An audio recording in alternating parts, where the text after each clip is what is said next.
Broadcasting from the business capital of the world, this is the Podcast Business News Network. Welcome back, everybody. There's no one that knows animal communication, animal connection, even animal health issues greater than this woman. It's mind-blowing every time we get together, the insight that comes from her. And she's got many, many amazing programs that foster that love and connection between us and our animals, wild or domestic, whatever it might be. Today, we're going to talk about animal communication. By the way, I've witnessed her do what she does. Spot on. It's legit. But animal communication connected to AI. I'm intrigued. Kate Solisti joins us again on the program. How are you? Hey, Steve, great to be with you again. Yeah, I think that a lot of people are very concerned about AI and how it's going to affect human beings. Um, and there's a whole, what do I want to say, a really aggressive move to use AI to what they say, what they call, what the scientific community calls decoding the language of animals. Hmm. Now, how does that work? So the idea is that, and this has been going on for a while, that biologists will record the vocalizations of bats and whales and dolphins and many different creatures, including prairie dogs. I worked closely with Dr. Khan Slobachikov, who was in Arizona leading a program studying Gunnison's prairie dogs, and the whole idea of language came up, and so there have been scientists who have realized that there's a lot of patterns associated with animal vocalizations. And so they have been looking for the patterns and seeing what they correlate with. That's been going on for many years. Unfortunately, there hasn't been a lot of funding for that because it was Jane Goodall who said, well, if we admit that animals are sentient beings, then we have to look at how we treat them. And when you're talking about prairie dogs that were seen as vermin in the West, saying that prairie dogs have language was something that a lot of people didn't want to hear, didn't want to know. So fast forward, that was like 20 years ago. So fast forward to now, and there are now programs on YouTube and television and all over about these efforts to decode animal language. Now, this of course is through a computer. This of course is uh, it's just taking the signals, right, and then describing that they have meaning. And as many people who have looked at AI realize, there's a lot of mistakes that AI makes. And when you're talking about an animal species, there is a culture. I mean, we have enough trouble understanding human cultures, bridging human cultural understandings, right? But when it comes to animals, different species that are not even human, and especially animals that live in the air or animals that live in the sea primarily, um, we don't have a whole heck of a lot in common to start with. So there's a lot of what we might say, original thinking about what we would talk to them about that may not even be relevant to them.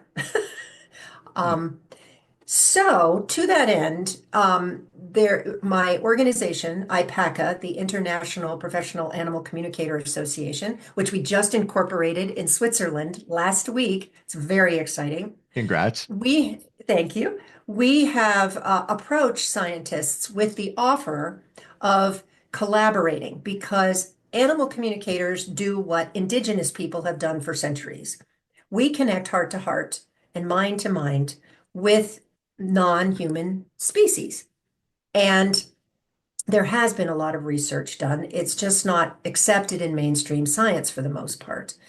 But what we're saying is we can bring something to the table that's vital, and that is a sense of cultural context, a sense of heart and soul that AI is never going to be able to pull off.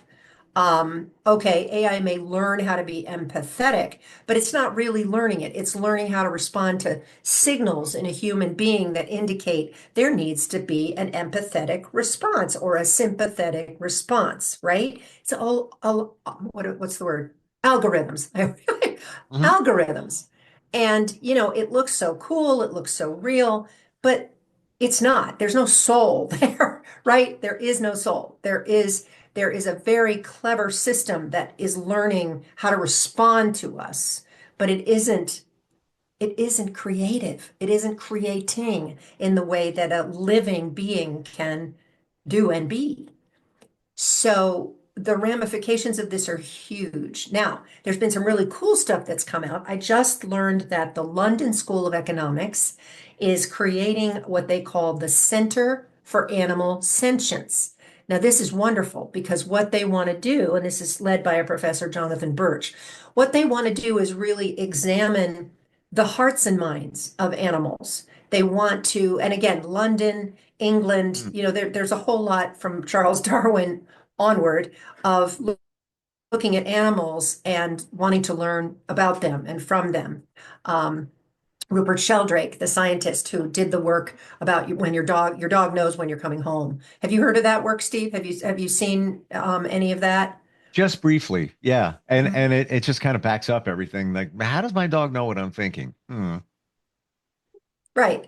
So, and he explained it really interestingly. And of course, there were people that tried to destroy his work, and they did a pretty good job of making him look foolish. But the truth was, his work was real. And so, unfortunately, again, the scientific community didn't want to accept what he was presenting, but he presented it totally solidly scientifically, as did Konslobachikov when his grad students were studying prairie dogs. So the good news here is that there are questions of ethics being brought up about, whoa, if we are learning how whales communicate with each other through clicks and whistles and vocalizations and sounds. And again, this is all moving through water. Let's remember, whole Mm. different medium than moving through air.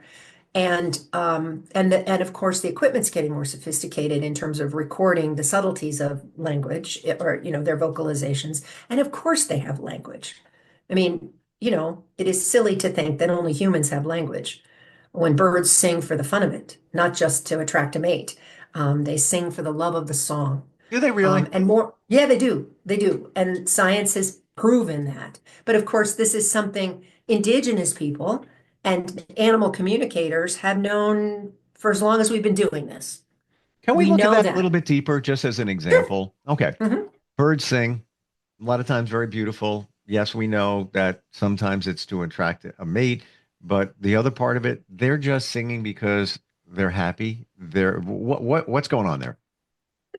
Well, and I can't cite the actual study for you, but there have been studies that show that birds just sing for joy. The way and they haven't studied all birds. They've studied some songbirds, and basically there was no other reason. It wasn't about food, it wasn't about nesting, it wasn't about danger, it wasn't about mating, it was just the joy of the song and that they sing to each other and that they sing in response, just like humans do, call and respond. And it's such a beautiful thing. And I would pose the question, why did you think they weren't doing that?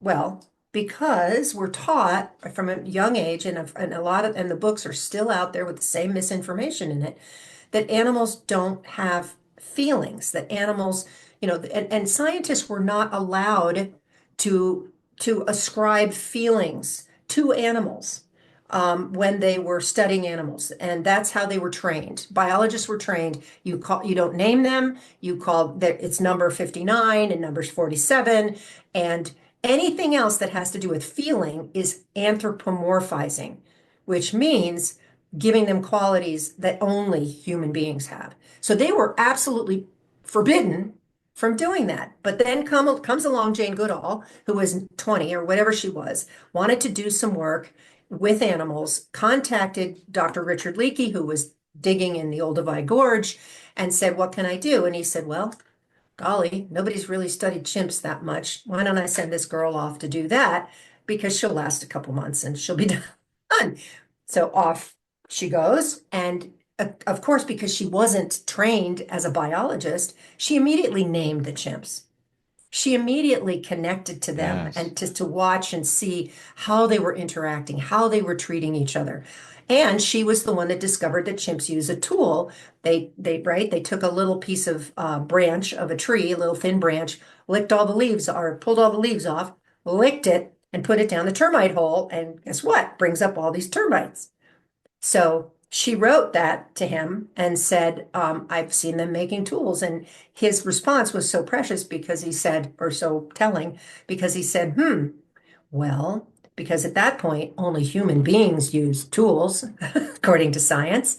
So he said, well, we'll either have to revisit the definition of tool or the definition of human. So, of course, Yeah. right? These definitions have changed over time. Mark Bekoff, a professor emeritus out of Colorado, University of Colorado, has written a book called on animal emotions and animal ethics. And it's not ethics towards animals, it's animals and their ethics with one another. Mm. Really fascinating work. And there's a lot more of that coming out. So there are biologists, there are scientists who recognize that animals have feelings, have empathy, grieve, right? Now it's pretty commonly known that elephants grieve, right? Most people know That that. one's a new one for me. Just got to Is it? say. Yes. Okay, Yes. okay. And again, I travel in animal circles, so but yes, elephants grieve. If they find the bones of someone, they will go and they will pick up the bones and they will connect with that being. Wow. There's a wonderful story. Lawrence, oh my goodness, the Elephant Whisperer. I'm blanking on his name, but he had done this incredible rescue of this small family of elephants, and it's an incredible story and beautiful story.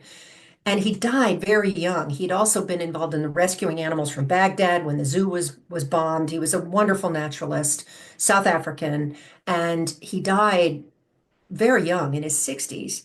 And after he died, the elephants made a trek to his home, one after another. They came to pay their respects, and his wife knew exactly what was going on. So there's Wow. this sentience and connection that more and more people are writing about and connecting to. And this is why animal communication, we are on the forefront of what we might say making or bringing to civilized people, as opposed to indigenous people who I will call connected people. Civilized people are out of connection, for the most part. And we're all book learned, so we're all in our head and we all believe all the stuff we read instead of connecting heart to heart with things like indigenous folks do. So we are sharing what is a birthright for all humanity, which is to be able to connect heart to heart with animals and plants and the planet, which was how we operated for thousands of years until we started becoming urban, right? The more urban and the larger our population became, the more disconnected we became. So this is an opportunity, and this is the exciting part, Steve. I'm going to say when, because we have not had a lot of response from the scientific community yet.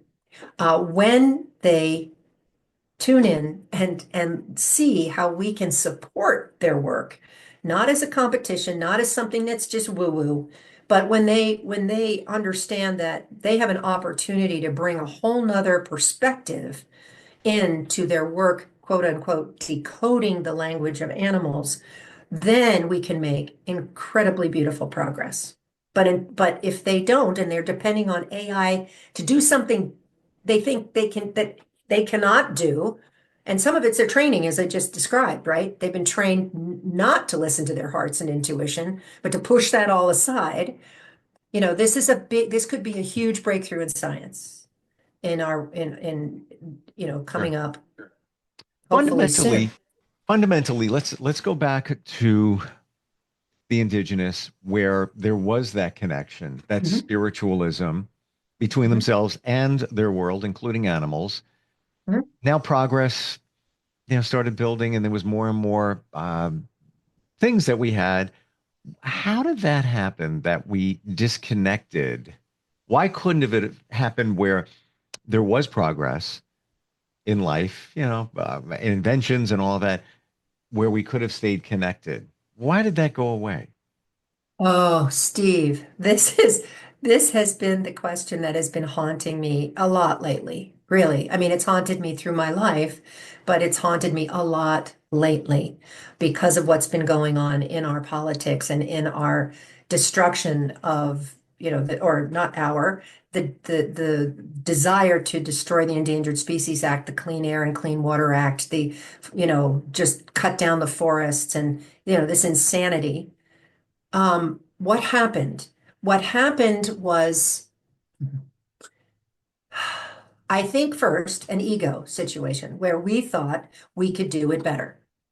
Okay. Somebody along the line early on said, no, I'm smarter, so I can do it better. And then you've got to add in the whole piece of, I want what my neighbor has. Okay. Because as soon as you get that piece, that's called greed, right? Everybody had enough.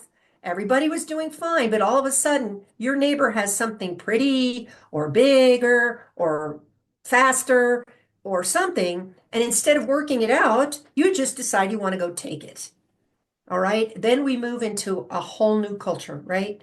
Of taking one another's stuff and then wanting more stuff. And, that goes back a long way. And but I actually was just watching a wonderful program about regenerative agriculture, which is critical if we're going to survive. 60% of our soil is already gone. Excuse me. And I want to Um, interject here that one day I was, thinking a little bit deeper months ago and had this epiphany that everything is the earth. Everything. yes. Everything we have, it comes back to that one spot. That's it. This is our only home. There is no planet B. And we, for example, George Washington Carver back in the end of the 19th century, he was an incredible scientist and he discovered how nature is interactive and how we could grow crops much better with the rotations, rotating so that the soil could rebuild, helping the soil to rebuild. But guess what? He was black. That challenged the status quo. And B, at the turn of the century, we had all this poison gas left over from World War One. What are we going to do with it? Oh, let's turn it into fertilizer. We're able to build all these big machines. Let's not leave fields idle. Let's go out there and dig everything up, which has destroyed the soil, which requires more fertilizer, more pesticides and stuff. But there are happily many people, I don't know what many is. There are quite a few people realizing that regenerative agriculture must happen. And it's what nature does, and it isn't hard. It's normal. So, Common Ground is a wonderful film about that that is totally worth seeing, as is Kiss the Ground. I think Common Ground is the sequel to Kiss the Ground. Fabulous films that teach about this. But it does involve working with the insects, working with the mycelium underground that nourishes the soil and restores the soil. So this is a connection that has been broken that must be repaired.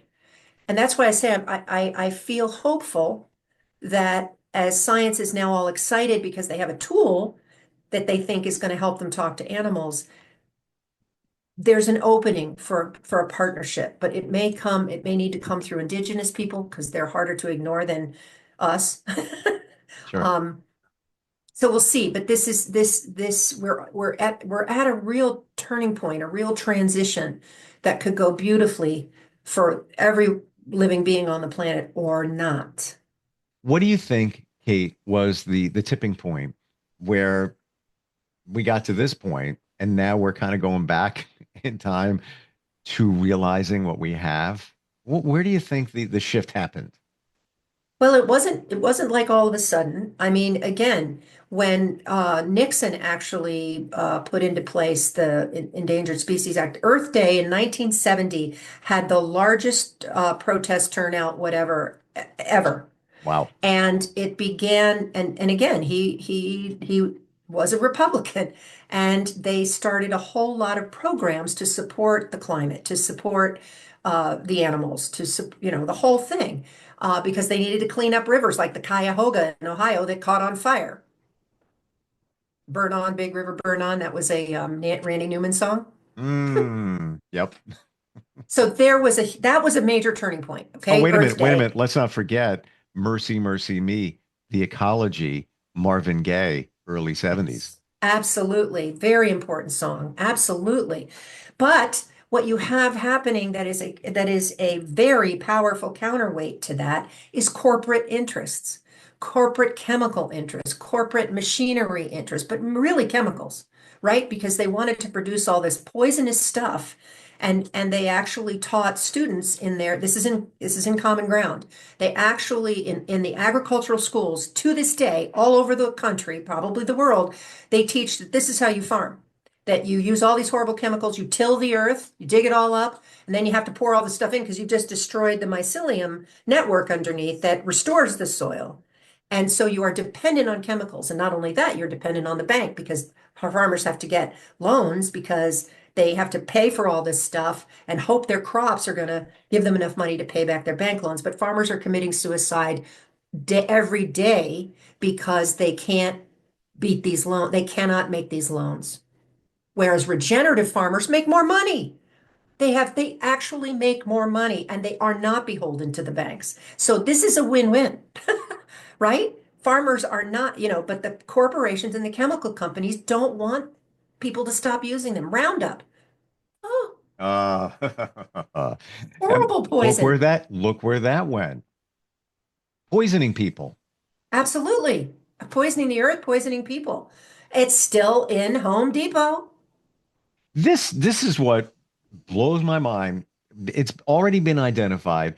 There's already lawsuits. Now, granted, there are attorneys and legal firms that are, just loving this because it's an opportunity for them to make money. But it's been proven that it causes cancer, health issues. How can it still be on the shelves? I'm mind blown. Power and money. You've got to remember these ag companies and chemical companies have tons of lobbyists. And let's not forget, they are paying off the politicians. That's why money has to get out of politics. It's because, as my father used to say, he who does the paying does the saying. Um, Mm. and that's what's happened. I mean, let's be real. That's what's happened in Washington is all of these corporations. I mean, look at the billionaire thing. I mean, it's so blatant right now. It's so obvious. I mean, and maybe that's a gift, Steve. Maybe that's a gift that they're like, see, we can do whatever we want. Watch us.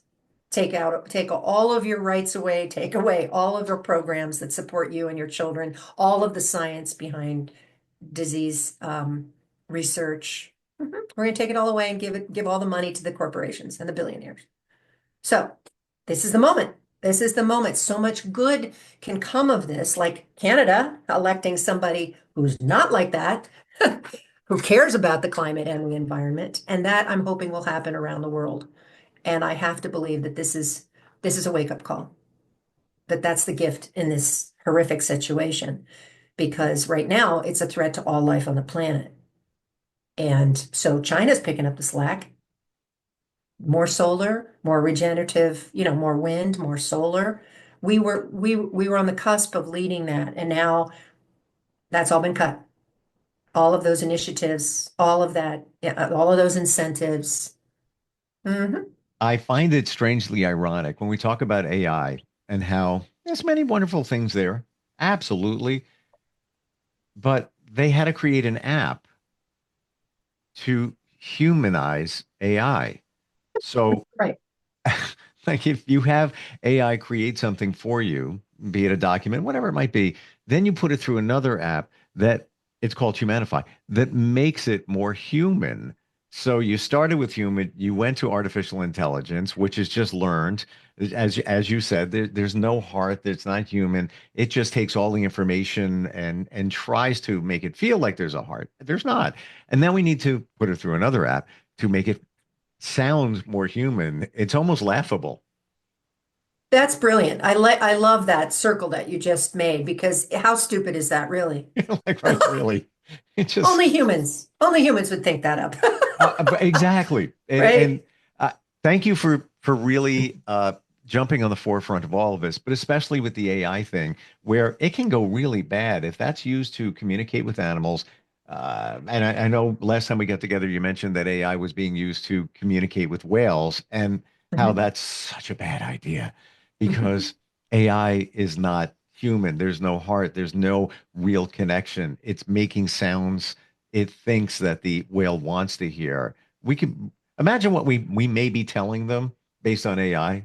Oh, I can't even. Yeah, that's exactly right. But that's where, again, indigenous people and animal communicators could be a real support. And again, we want to see this as collaborative, not us versus them.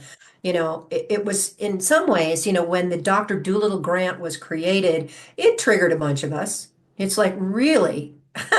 Hmm. No, that's not how Dr. Dolittle did it, just saying. Um, but I do appreciate the desire. I mean, underneath it all is this love of animals and this desire to connect, right? That's the bottom line is they want desperately to understand what animals think and care about.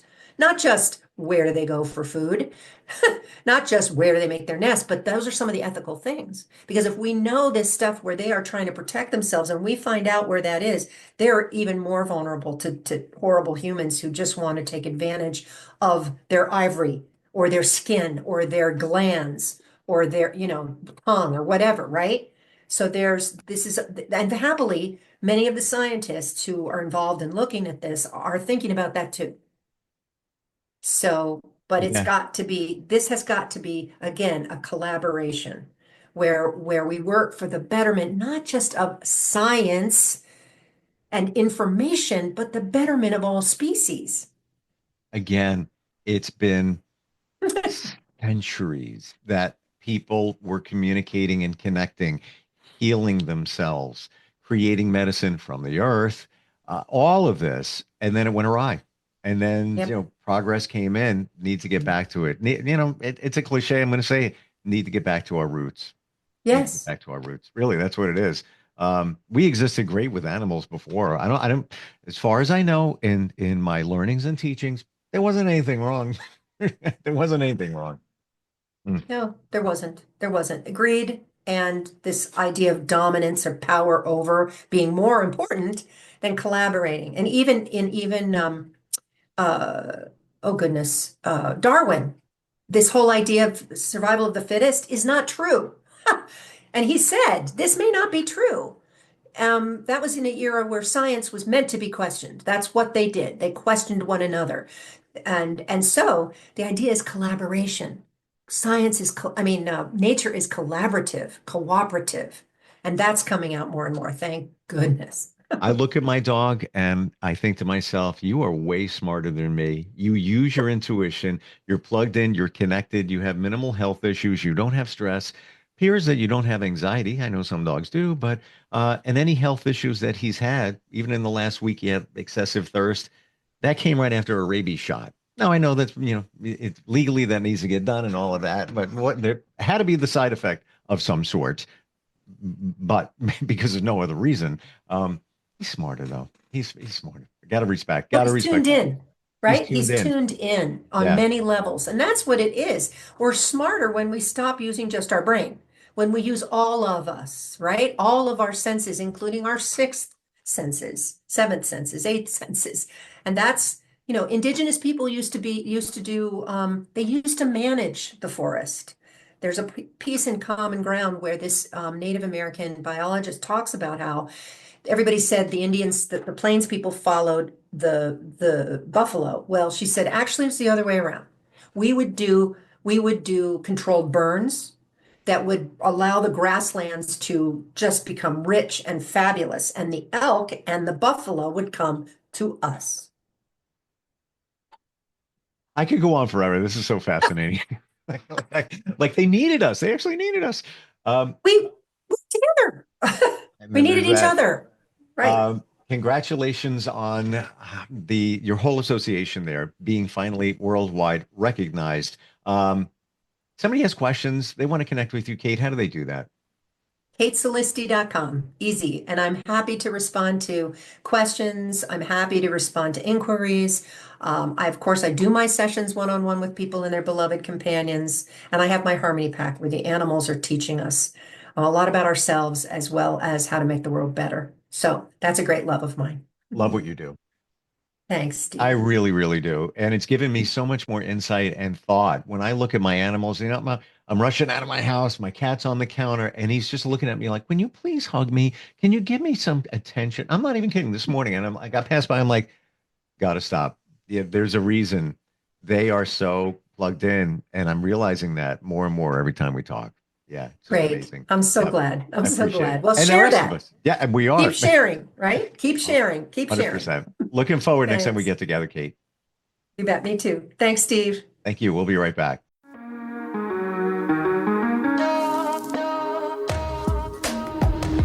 Broadcasting from the business capital of the world, this is the Podcast Business News Network.